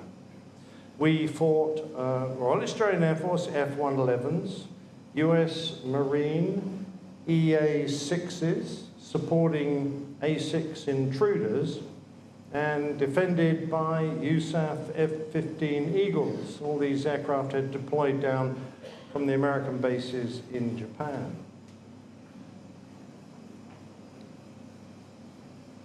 Now, when the work was done,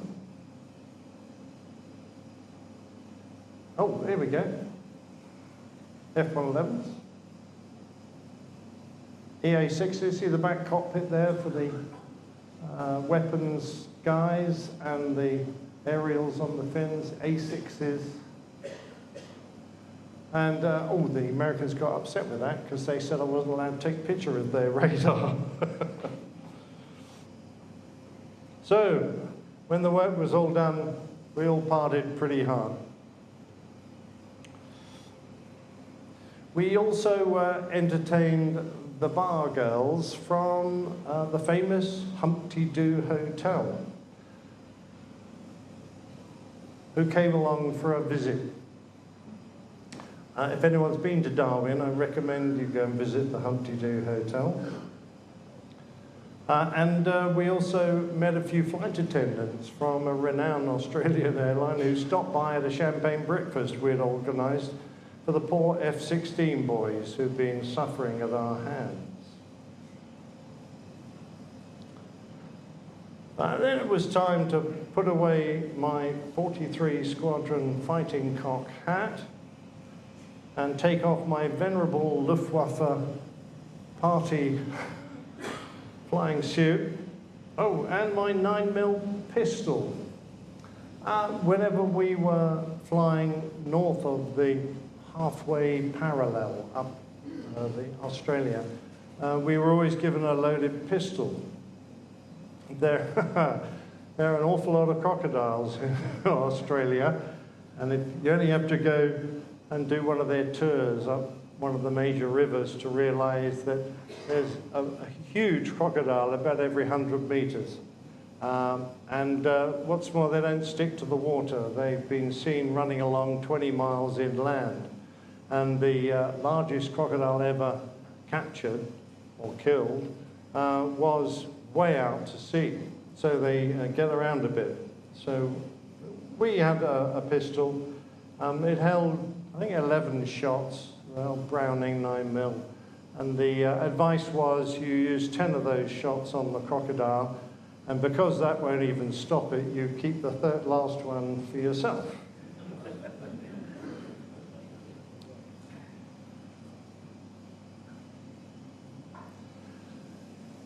Now that didn't last long, however, as 6 weeks of every year, as part of our Defence Pact, our squadron deployed to Royal Malaysian Air Force Base, Butterworth in Malaysia, on the mainland, opposite the island of Penang.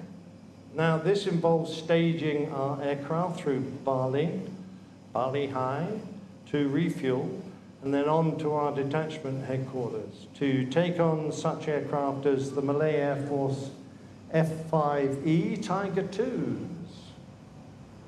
Now we used a weapons range there on a remote island off the coast called Pulau Song Song.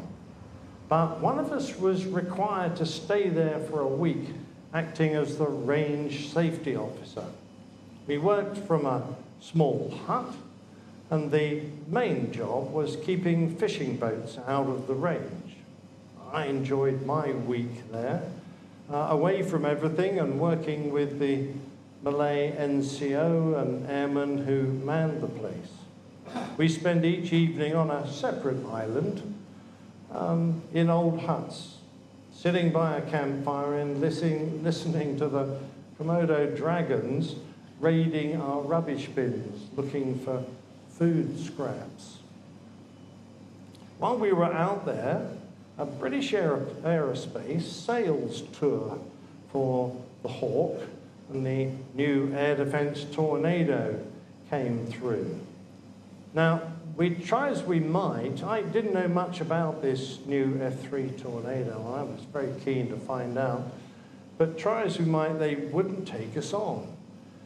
We flew some very canned sorties, but eventually one of our younger pilots,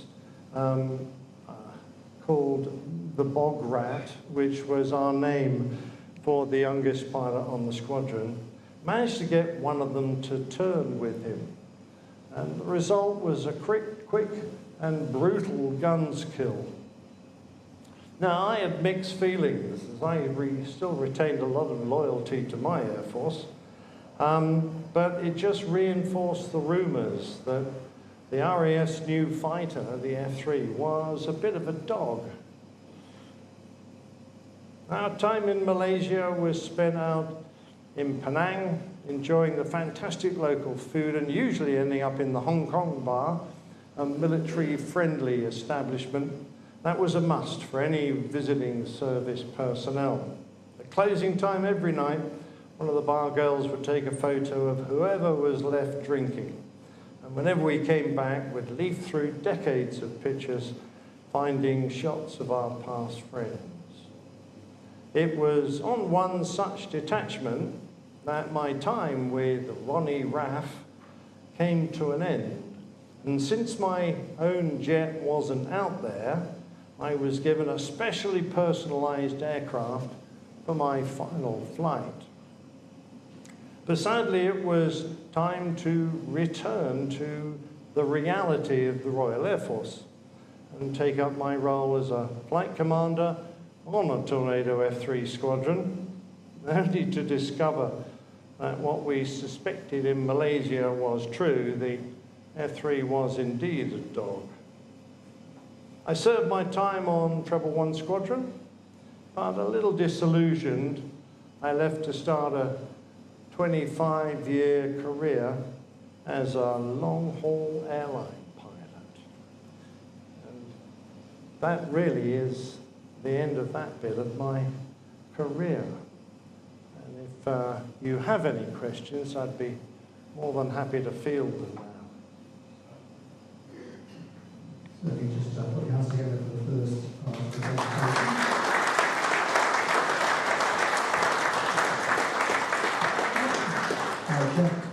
Jeff, if you would mind just doing your lights. So, the questions, I hope we've got plenty. Two ways we're going to do this. So our friends over at Airlines Online have been scribbling down. I have a few questions. We've got thumbs up there. So we can take some that are coming by the community. Thank you for being here. Can we just ask that you keep your questions just to one, not like 15 questions in one go, and we'll give you a second chance to get that to you. So, over to you. So, one final request. As Steve hands you the microphone, can you just give your name so we know who's actually giving the question? Thanks, guys. Right. Has anybody got a question?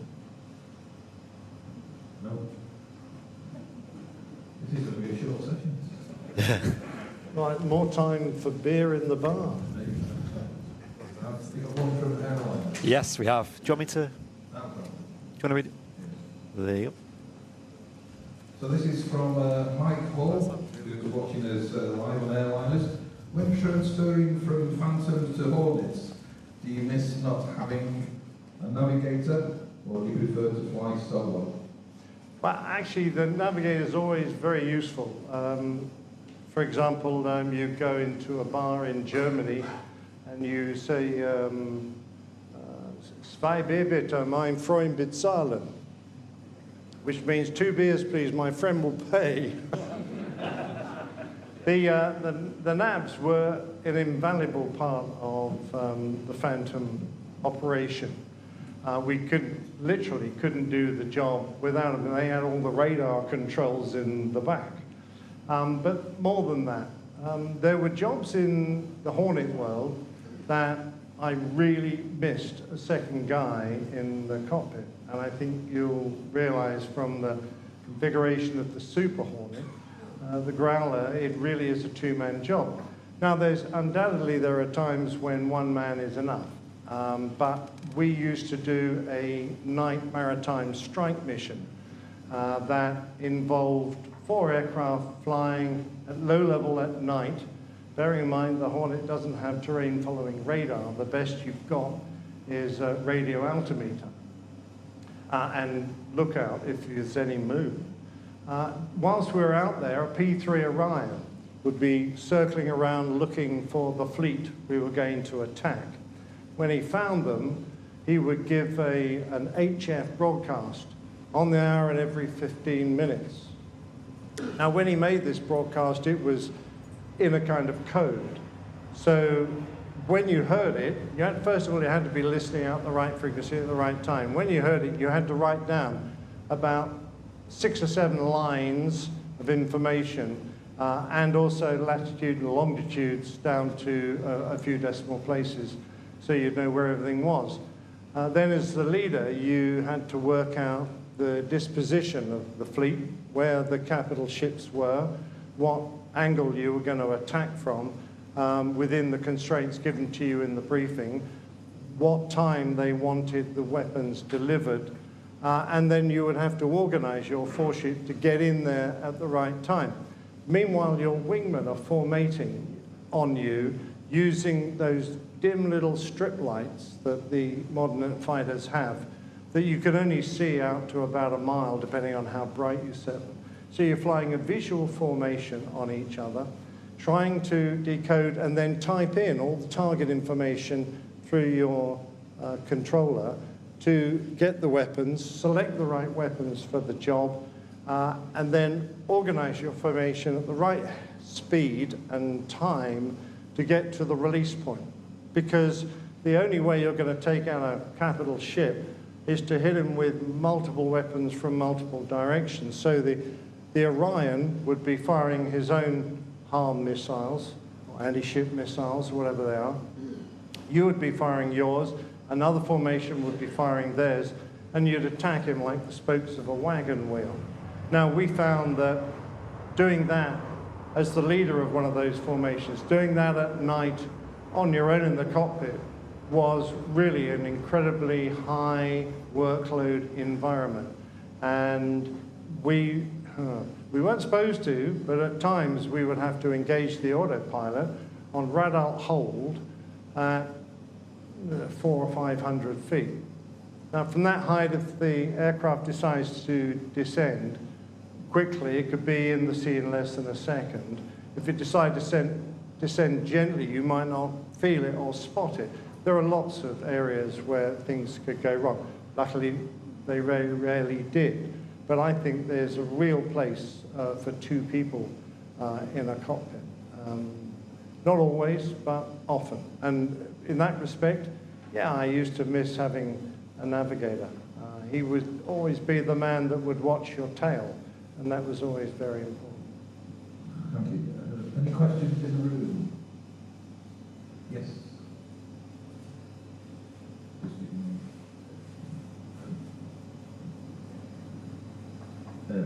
Casper, and what is the fastest speed you've ever flown at? What is the what, sorry?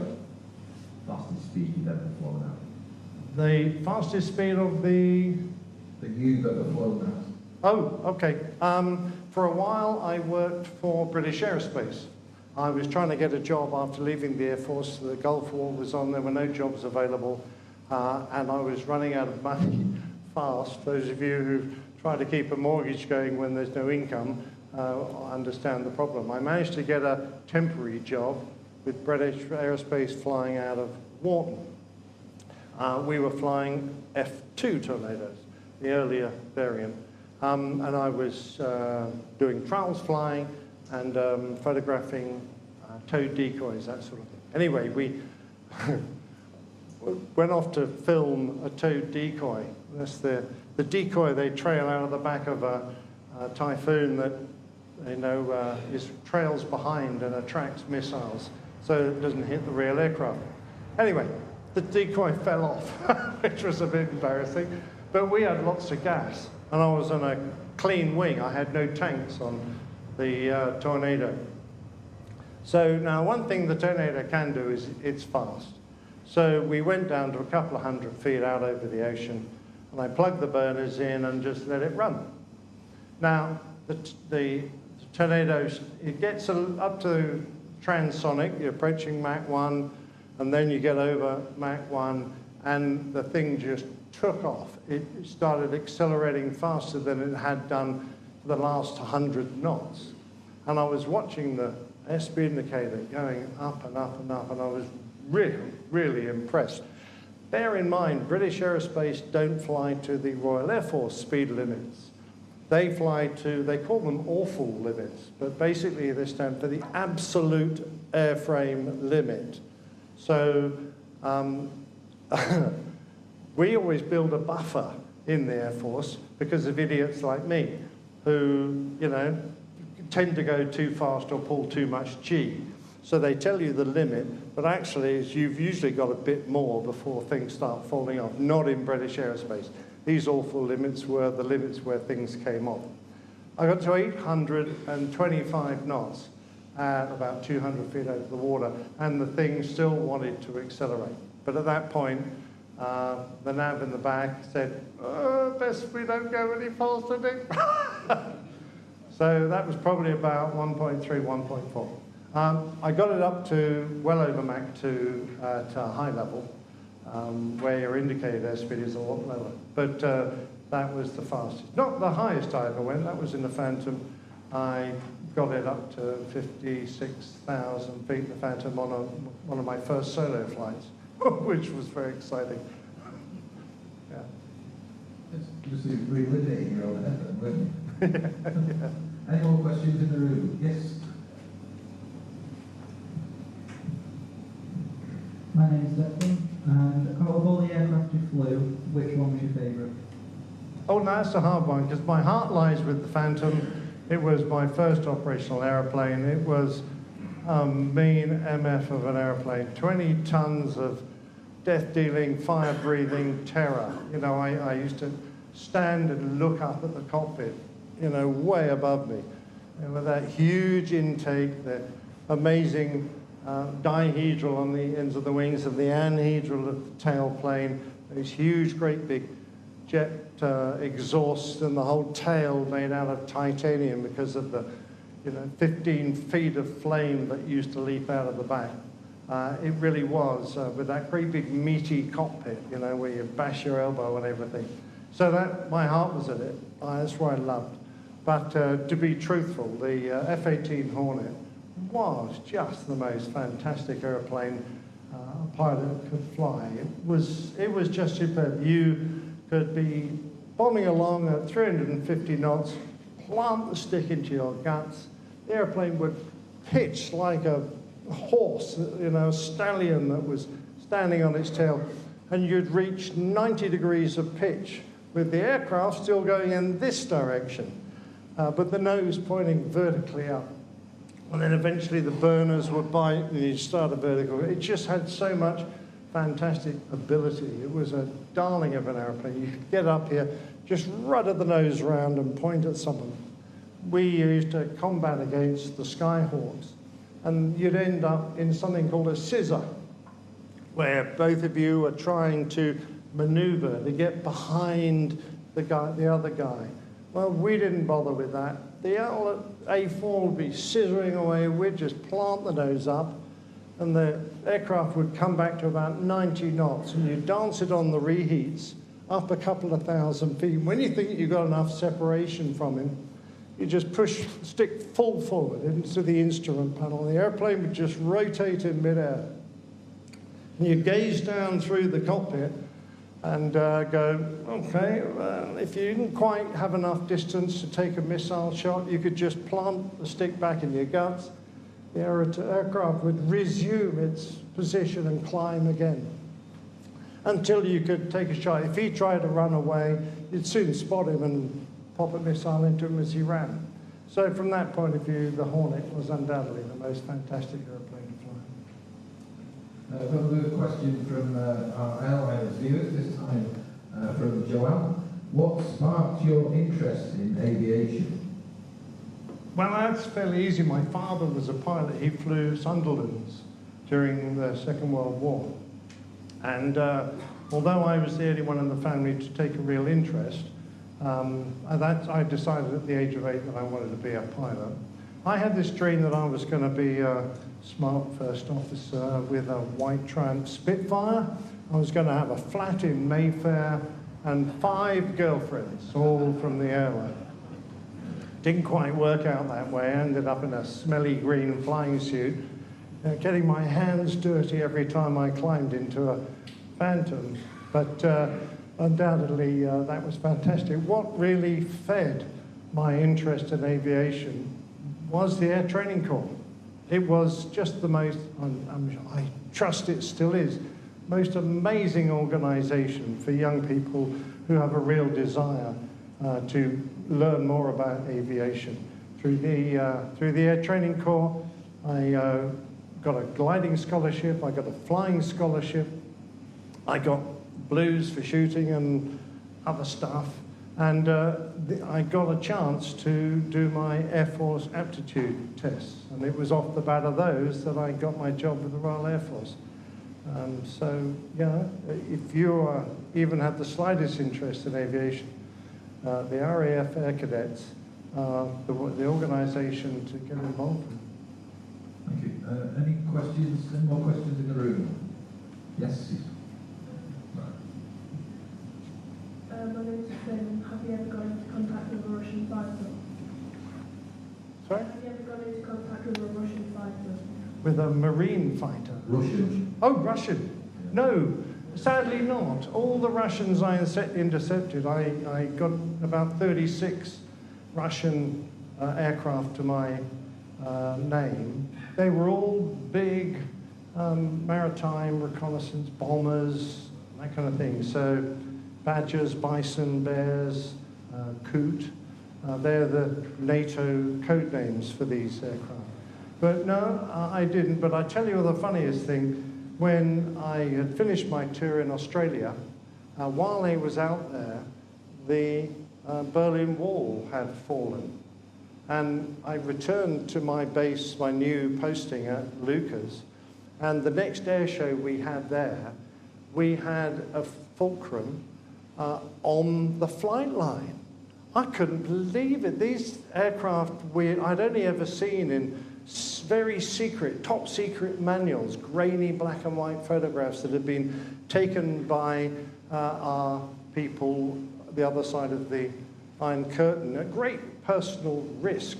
And we had guesses at performance figures and all this. And there was one sitting on the flight line. And what's more, the Russians let us climb all over it. I was sitting in the cockpit. I couldn't believe it. It was just an amazing thing when the Cold War ended, and all of a sudden these aircraft that we had considered, our worst enemy, were there, and the East Germans Air Force had handed them off to the West Germans. We were flying missions against them. It was quite an incredible time. Any more questions in the room? Yes.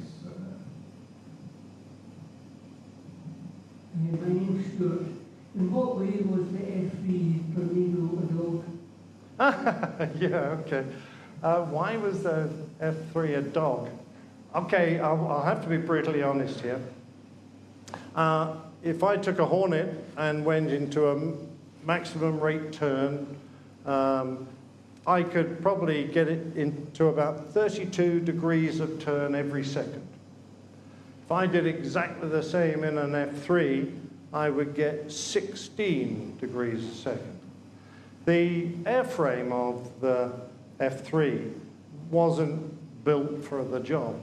The wings were actually very small and thin. Whenever we wanted to turn, we had to move the wings forward, which was a complication in itself.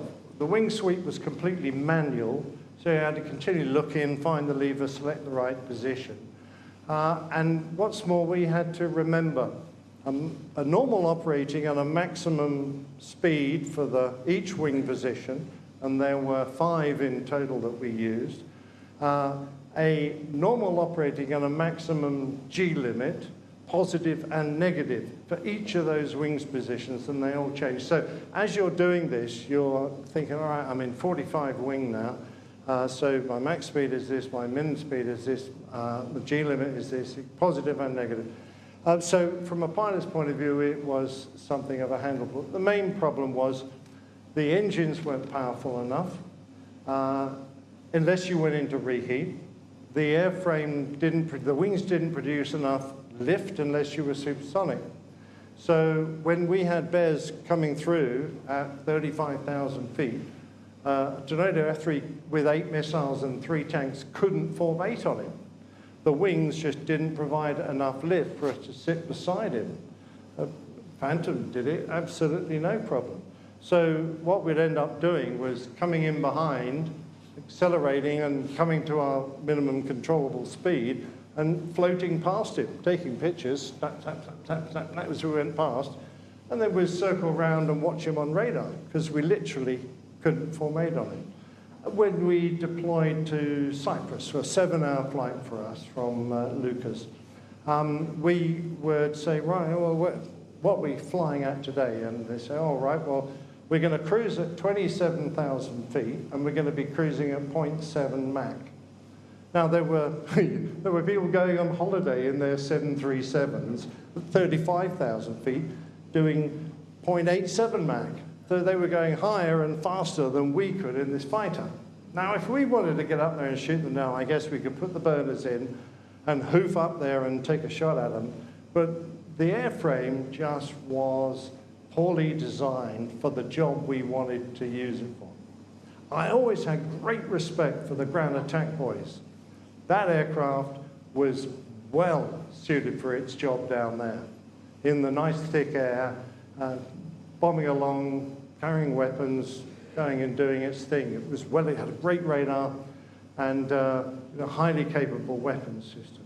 But for the job we wanted it to do as a fighter, when the rest of the world had, well, the YF-17, the precursor to the F-18, was being touted to the Air Force in 1978 for heaven. That airplane was old by the time I was flying the F-3, yet it could outperform the F-3 all day, every day. They were Eagles. They were, we hadn't even got onto the 3rd generation, but even the 2nd generation was better than the F-3, I'm afraid. Sorry to dispel any myths you had about that. Another question from one of our airliners live viewers, and this time Kevin. What's your most memorable moment as a pilot? Well, I nearly hit a cliff in a Phantom, but that's pretty memorable. We were deployed and had 3 big tanks, and we were going down a valley, and my boss had said, don't waste fuel. You can go at low level, just don't waste fuel. And so I was desperate not to use the reheat. So I was at max mill power, going down this valley, but as you do these turns, slowly the speed bleeds back, and I got to the end of this valley, suddenly realized there was a big cliff in front of me, a big vertical rock wall. So I pulled the stick back, and immediately the angle of attack warning, the shakes your left rudder pedal went off. And I realized I couldn't pull any harder. And what's more, when you select the reheat in the Phantom, it took 5 seconds to light. And while it was doing that, the nozzles were going to open, and the thrust was actually going to reduce until it got going. So I then select reheat, and I lined the aircraft up with a gap between the pine trees on the top of this cliff. And as we went through this gap, I looked in my mirrors, we dusted off the ground and clambered up. And what's more, my navigator, Budgie Burgess, had been sitting in the back, and he'd had his head down in the tube, watching the radar. He had no idea that I'd nearly wiped him out on this cliff. So that was pretty memorable. But I think probably the most memorable was standing in front of an audience a bit like you. I'd just done a fly past of Royal New Zealand Air Base Ohakia, and I'd broken the rules a little bit. And we had a morning briefing, 8 o'clock. Imagine yourself, you're all the pilots, and you come in, and the boss walks in, and everyone stands up, and he comes to the front, and then the operations officer said, in 10 seconds it'll be 8 o'clock in the morning, 3, 2, 1, hack, and you all set your watches. And the boss stood here and said, Flight Lieutenant Anderson, stand up.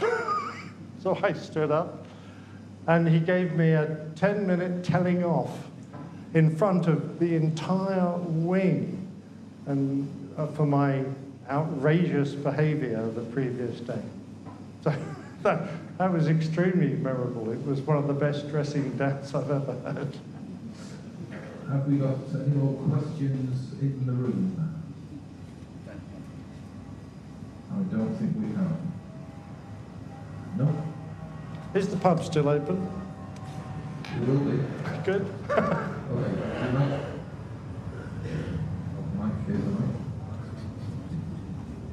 Actually, because I've got the mic, I can ask you a question, can't I? Oh, you could. That's my name. Oh, I'll say my name first. Mike Davis, just for the record, yes. I think we'll close just with a question from your civilian career with Virgin. Just surprised nobody's actually asked anything to do with the Virgin career. Many, many years ago, I was at Heathrow. I was talking to a Qatar pilot who was trained on, he was trained on both the Airbus A340-300 and the 600. He said the difference was that the 500 was built like a racehorse. It would lift off the runway and just go skyward, whereas the 600 was just like sluggish and wouldn't climb. So from your point of view, having flown both the Airbus 330 and 340, did you find, even though there's flight deck commonality, any difference with the two aircraft in terms of performance, and did you have a preference as to which one you'd rather be on? Well, I never flew the 500 series, so I can't answer that one. But when we first got the A340, we had the original A340-300 with C2 engines, and people have described that as being an airplane powered by 4 auxiliary power units, or 4 hair dryers if you're somebody who uses that piece of equipment. And it was undoubtedly true. Air traffickers used to get so upset with us because we'd look at our progress page that the flight management computer would show us, and we'd have all the constraints for our departure and the heights we had to hit at the certain waypoints as we climbed away from the airport. And it used to say, oh, you could just make this height, you could just make... When we actually got airborne, we would often find that, particularly if we had a bit of a tailwind on one of the legs, that we would be really struggling to make these height constraints. And so as a result, we would leave the flap, a bit of flap out. We'd often come back on the speed to get the heights, because they're absolute minimum heights. You're not supposed to not make those constraints. They are a constraint. You're required to meet them. And that used to so upset air traffic, because, of course, they've got a bloke coming right up your backside. The next bloke in in turn is getting airborne. And he's rattling along. If he's a 7.4, he's rattling along without any worries, any cares in the world. And we're still staggering along, trying to make this constraint. And the distance between the two aircraft would be shrinking rapidly. So the air traffic used to get really upset, quite right. We then got the C4 variant engine, the CFM56 C4. That was better. But when we got the 600, my Lord, it's got Trents. It's got huge engines. It's fantastic. So I found the Dash 600, even though it was a much larger airplane, it's 75 meters front to back. It was a huge thing. A bit sloppy. You know, because it was so long, the fuselage used to twist and turn. When we pitched the airplane, the fuselage literally bent.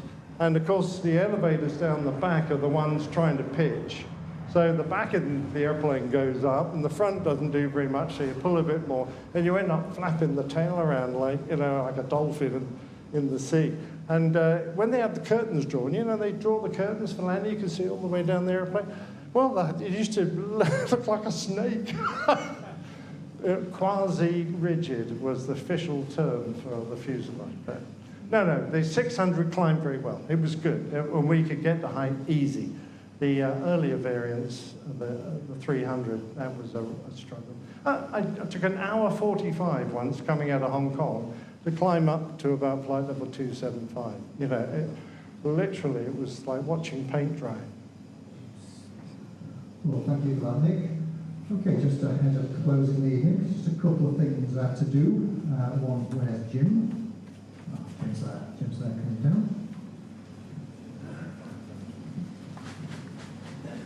So we'll do the raffle first, I think, Jim, as you're wiping that bag in front of me. So we do have, just get your raffle tickets out. Oh, sure. A choice of prizes tonight. So the normal voucher for the shop, £20. But in keeping with our Virgin thing, we have got, here somewhere, just in case you haven't seen it, a selection of sizes with a Virgin t-shirt. So we do have in a selection of sizes, so you don't have to take one of those in your hand. Other airlines are available, of course, but it's going to be Virgin, hasn't it? So, yeah, looks great. It does actually quite nice, isn't it? Yeah. Is that 350? 351,000, yes. Yeah, I wish I'd stuck around for that. Would you just like to read the number out? Green, I think they're all green anyway. Green 381. Oh. The book there? I trust it. Do you want a voucher or a... not a voucher. Okay, well, we'll give that in a few moments rather than you just embarrass yourself and go down. So, voucher. That means I'm going to put all the t-shirts back in the shop. Thank you. Jim, have we got our little token of appreciation? Yes, I can see it over there. I can see it over there.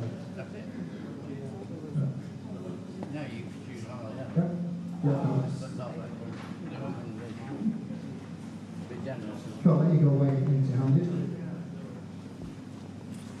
Something on the task. Thank you very much. Just, is that for me? Something, yes, something to take back. Is that really? It's in the prize? Oh, that's very kind, thank you. So Nick, I can say, has travelled quite a distance to see us right down from the south coast, so he has made a long journey here tonight. So would you just put your hands together for Nick Anderson? Thank you very much. Thank you very much.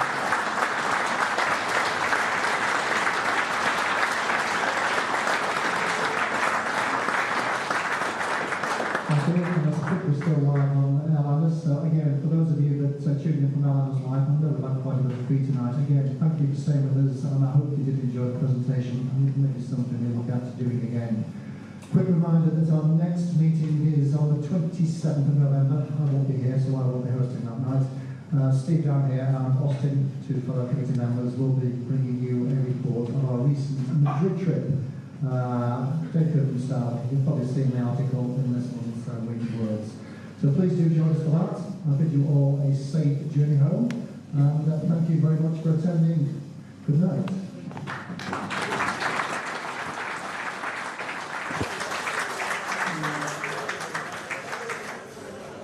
Well, there we go, chap. What did you think of that? I was laughing, that second half. That was good, yeah. It's good, wasn't it?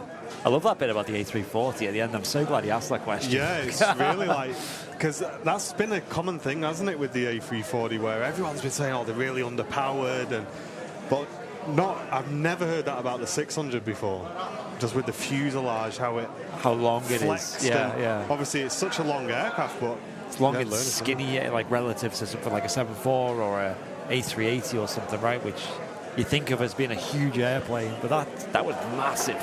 Yeah, but I've really, really enjoyed that, and I love just talks like that because, like you say, you can tell he can just tell a really good story. He's got so many different experiences he can draw on, and even then with the questions that were being asked, just the things he came out with, you just think, if I just had one of those stories to tell. Exactly. Oh, you can imagine you could talk to him for like 24 hours straight and still get crazy stories because he's just flown so many aircraft and flown so many different missions and all these like different, I don't know, countries and everything like, man, crazy stuff. And he didn't even really get into his commercial career, and that alone was probably full of stories. That's what I mean. We didn't even really get to touch on that so much, and I'm kind of glad in some way because I think for us as an audience, we get a lot of the commercial side of it, so it's really interesting to kind of hear the history of his military stuff. But like you say, I'm really glad Mike did ask that just at the end there and just get a touch of the commercial side for us as well.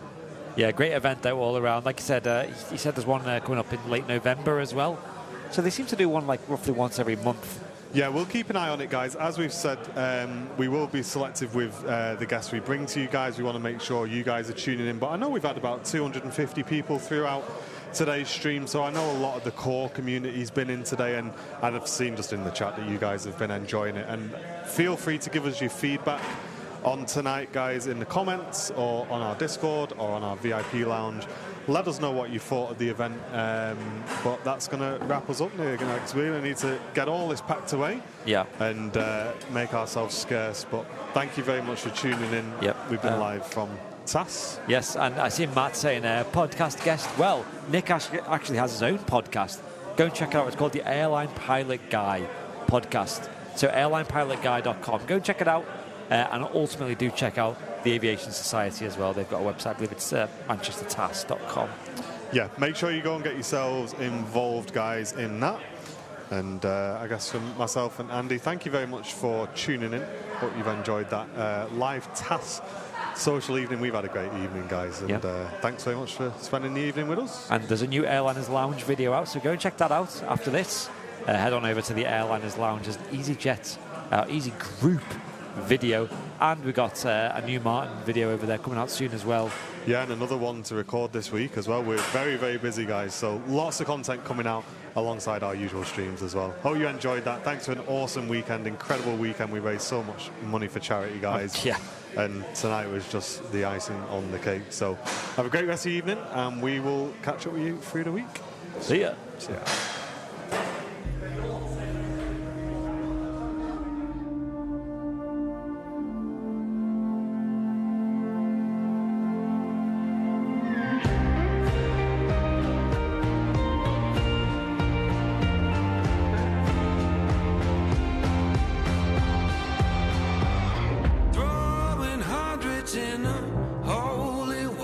Just a backseat driver flying undercover.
different faces, but they're always the same. Say they'll make you a star if you'll just sign your name.